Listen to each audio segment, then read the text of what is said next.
Hi hello namaste అస్సలాము అలైకుం. Welcome back to our channel SYT Saudi వార్తలు తెలుగులో. ఫ్రెండ్స్, ఈరోజు మన న్యూస్లో వ్యాక్సినేషన్కి సంబంధించి ఒక ముఖ్యమైన అప్డేట్ అయితే ఉంది. గతంలో కొన్ని దేశాల నుంచి సౌదీ అరేబియాకి ట్రావెల్ చేసే వాళ్ళకి వ్యాక్సినేషన్ తప్పనిసరి అని తేల్చేసిన మన సౌదీ అరేబియా ఈ విషయం మనందరికీ తెలిసిందే. కానీ అందులో మన ఇండియాకి మినహాయింపు అయితే కలుగజేశారు. కానీ ఈ ఫిబ్రవరి 1వ తేదీ 2025 నుంచి సౌదీ అరేబియాకు వచ్చే ఉమ్రా మరియు హజ్ ప్యాసింజర్స్కి ఈ వ్యాక్సినేషన్ అనేది తప్పనిసరి అని మన GACA general authority of civil aviation వారు తెలియజేయడం అయితే జరిగింది. మరి ఈ వ్యాక్సిన్ కూడా చెక్ ఇన్ కౌంటర్కి 10 రోజుల ముందుగానే తీసుకొని వ్యాలిడిటీ ఉన్న సర్టిఫికేట్ని మనం ఎయిర్పోర్ట్లో అయితే సబ్మిట్ చేయాల్సి ఉంటుంది. ఇంకా మరి వీలైనంత తొందరలోనే ఇహమా హోల్డర్స్కి కూడా ఈ వ్యాక్సినేషన్కి సంబంధించి ఏదైనా అప్డేట్ వచ్చే అవకాశాలు అయితే ఉన్నాయి. నెక్స్ట్ వచ్చేసి విజిట్ వీసా. ఈ విజిట్ వీసా గురించి ఈ మధ్య చాలానే ఫోన్ కాల్స్ వస్తున్నాయి నాకు. చాలామంది మన తెలుగు వాళ్ళు ఇండియా నుంచి టూరిజం విజిట్ అనే విజిట్ని తీసుకొని వస్తున్నారు. దీనిపైన మనకు చూడడానికి 365 రోజులను చూపిస్తుంది, కానీ దీని గడువు వచ్చేసి 90 రోజులు మాత్రమే. ఈ 90 రోజులు కూడా మనకు మల్టిపుల్ ఎంట్రీస్ అనేది ఉంటుంది. ఎన్నిసార్లైనా ఎగ్జిట్ అవ్వచ్చు మరియు ఎంట్రీ అవ్వచ్చు, కానీ వీసా గడువు వచ్చేసి 90 రోజులు మాత్రమే. ఇది కాస్త గమనించగలరు. ఇంకా నెక్స్ట్ వచ్చేసి మన తెలంగాణ వాసి కామారెడ్డి జిల్లాకు చెందిన అబ్దుల్ రజాక్ అనే వ్యక్తి సౌదీ అరేబియాలో జుబేల్ దగ్గర ప్రాంతంలో రాస్తా నూరాలో గుండెపోటుతో మరణించడం అయితే జరిగింది.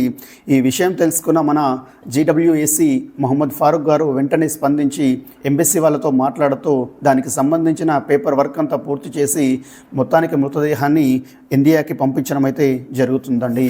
ఇంకా దీనికి సంబంధించి మన GWAC మొహమ్మద్ ఫారూక్ గారితో పాటు పెరక రాజేందర్ గారు, అబ్దుల్ రఫీక్ గారు, రామచందర్ గౌడ్ గారు వీళ్ళు కూడా మొహమ్మద్ ఫారూక్ గారికి సహకరిస్తూ మొత్తానికి ఈ మృతదేహాన్ని ఇండియాకి అయితే పంపించడం జరుగుతుంది. ఫ్రెండ్స్, ఇక్కడ ఈ రోజుల్లో మన పని మనకు చేసుకోవడానికే టైం లేదు, కానీ సౌదీ అరేబియాలో ఎక్కడ ఏ ప్రమాదం జరిగినా కూడా మన GWAC వాళ్ళు వెంటనే స్పందించి వాళ్ళకు తోచిన సహాయం అయితే చేస్తూ ఉన్నారు. మరి దీనికి మనం మనస్ఫూర్తిగా కృతజ్ఞతలు అయితే చెప్పుకోవాలి మన GWAC Gulf workers awareness centre. Friends, ఇక్కడ మనం ఒక చిన్న విషయం గమనిద్దాం. బహ్రెయిన్లో కూడా మన తెలంగాణ నిజామాబాద్ జిల్లా మెండోరా మండలం కొడిచెర్ల గ్రామానికి చెందిన కంచర్ల గంగయ్య అనే వ్యక్తికి పాస్పోర్ట్ చేతిలో నేలి కారణంగా గత 16 సంవత్సరాల నుంచి బహ్రెయిన్ జైల్లోనే వేయడం అయితే జరిగింది.